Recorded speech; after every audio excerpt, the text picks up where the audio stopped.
Mumbra, a suburb on the outskirts of Mumbai, home to nearly 6 lakh people.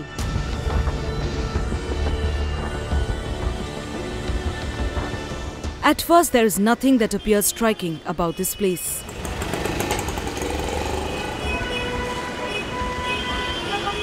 But the residents here are still haunted by the death of one of their own.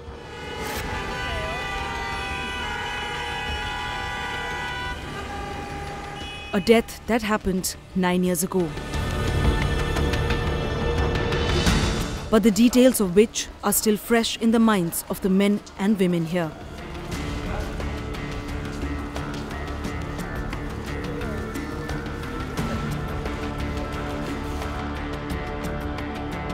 Ishrat Jahan, a second-year Bachelor of Science student at Mumbai's Guru Nanak Khalsa College.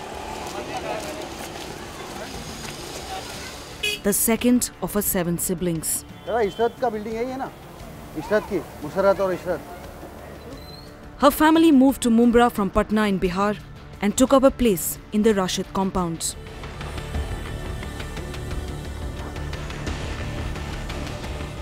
Ishrat took tuition classes and did embroidery work to make ends meet.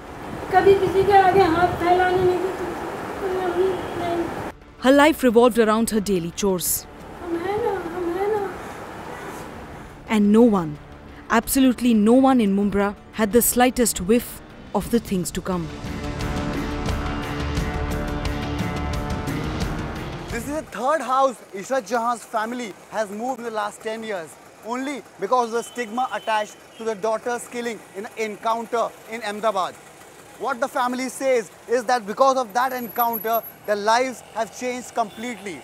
In fact, she was the only member who earned from the family, and she had the one who was responsible for their lives. Late in the summer of 2004, Ishrat Jahan was now 19.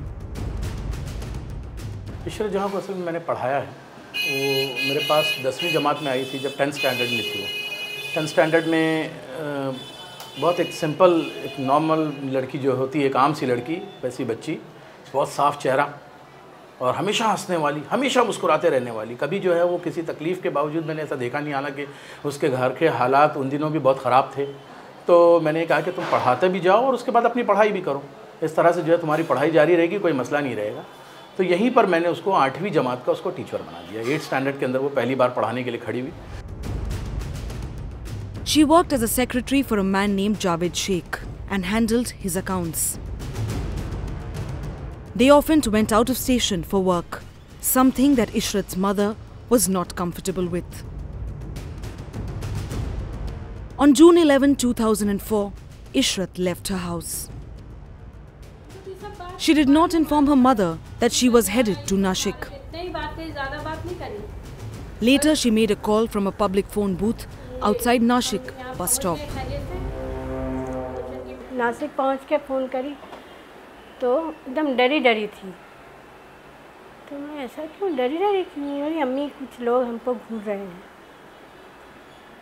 तो हम लड़की है तो जाहिर सी बात आदमी लोग घूरते ही हैं। हम बाकी और कोई ख्याल आया नहीं, हमको तो वही ख्याल आया कि घूरते ही हैं सब। तो उसके बाद इतना बोली और बोली सामने से जावेद आ रहे हैं, बस रख दी। बोले अम्मी बाद में फ़ोन करेंगे। उसके बाद फिर बाद में 15-20 मिनट के बाद फिर फ़ोन करी तो बोले कि अम्मी हम खैरियत से हैं, आप टेंशन मत लीजिए। बस उसके बाद से तो फ़ोन आया ही नहीं, बंद हो गया। हाँ, और आपने भी हमने भी फ़ोन किया तो मतलब कोई उठाया नहीं, बात ही नहीं हुई। That was the last time that the family heard from Ishrat. Here at the Mumra police station, no record, no criminal record as such of Ishrat Jahan ever. In fact, what the police officials tell us, who are digging out records for the last 8 or 9 years, that only one accomplice who was killed along with Ishrat Jahan, Javed's record exists in this police station. But the real story began a few months before this. In February 2004, a terrorist named Ehsan Ilahi was killed in an operation in the Poonch sector.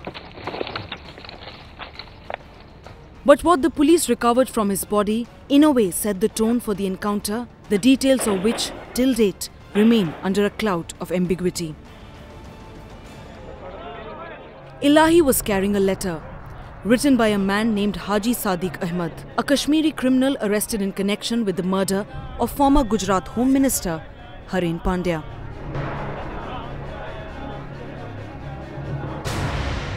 The letter reportedly helped the Intelligence Bureau get details about a blue Tata Indica MH02 JA4786. That a module of the Lashkar was using to move around. On the target of this contingent was the Gujarat Chief Minister, the agency claimed. Immediately, an alert was sent out to all states, warning of imminent attacks. But there was more.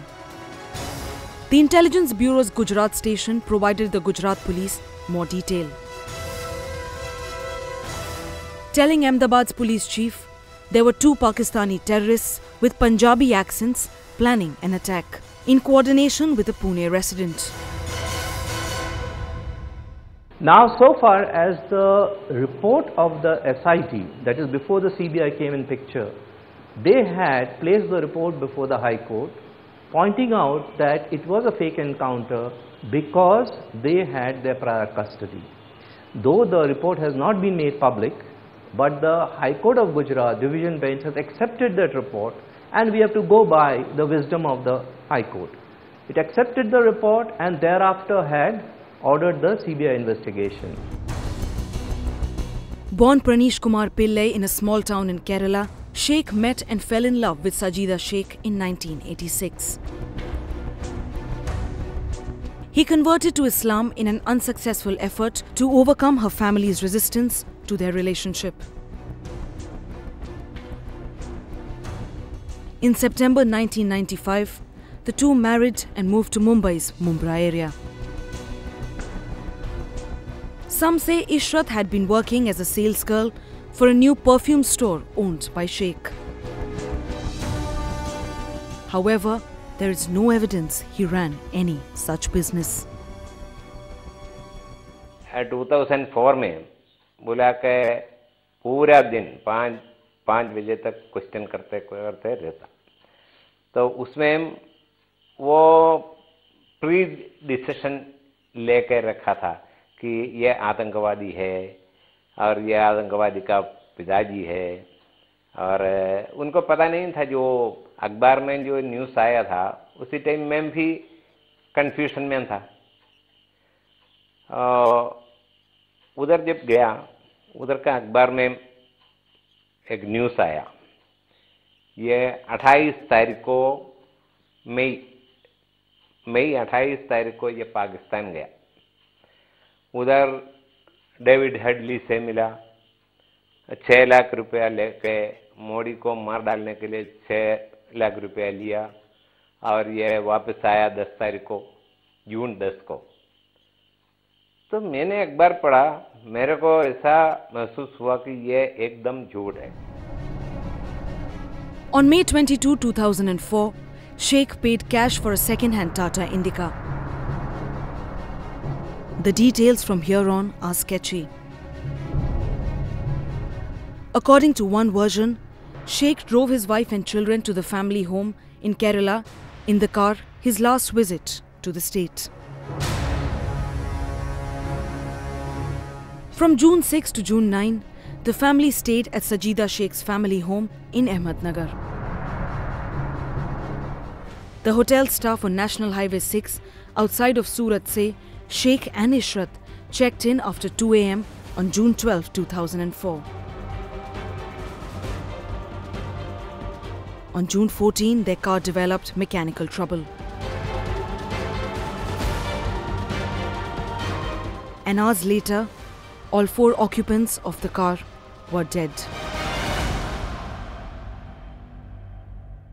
जो police का जो story था कि 4 आतंकवादी मुंबई से निकल के गुजरात में आए हैं और नरेंद्र मोदी चीफ मिनिस्टर नरेंद्र मोदी की हत्या करने के लिए वो जो आए हैं, और गाड़ी में ही उनका एनकाउंटर हुआ, पुलिस मुठभेड़ में वो मारे गए। लेकिन जिस प्रकार वहाँ पे वो चारों की लाश फुटपाथ पे रखी गई थी, वहाँ पे वेपन रखा गया था, तो पहले ही दिन मुझे ऐसा लगा कि पुलिस एनकाउंटर का एग्जीबिशन कर रही है। तो कुछ आतंकवादी किसी राज्य के मुख्यमंत्री की हत्या करने आते हैं तो उसकी जो गंभीरता होनी चाहिए, उससे ज़्यादा वहाँ प्रदर्शन, पुलिस दिखावा ज़्यादा कर रही थी। तभी से ये लग रहा था कि ये एनकाउंटर में ऐसी कोई चीज़ है जो पुलिस लोगों से या मीडिया से छुपाना चाहती है। On June 15, 2004, on an empty road stretch between Ahmedabad and Gandhinagar in Gujarat, 4 people were killed in an encounter. Ishrat Jahan, Javed Sheikh, Amjad Ali Rana and Zishan Johar were dead. The police said the 4 were Lashkar operatives on a mission to assassinate the Chief Minister of Gujarat, Narendra Damodar Das Modi.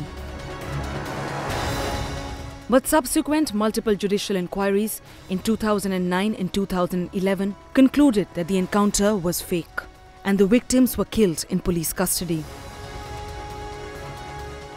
An affidavit was filed by Mr. Satish Verma, who was associated with this investigation, where along with the affidavit he had given the statement of a policeman, a constable, who had actually brought Jizan Ali from a farmhouse near Gandhinagar to Kotarpur before he got shot.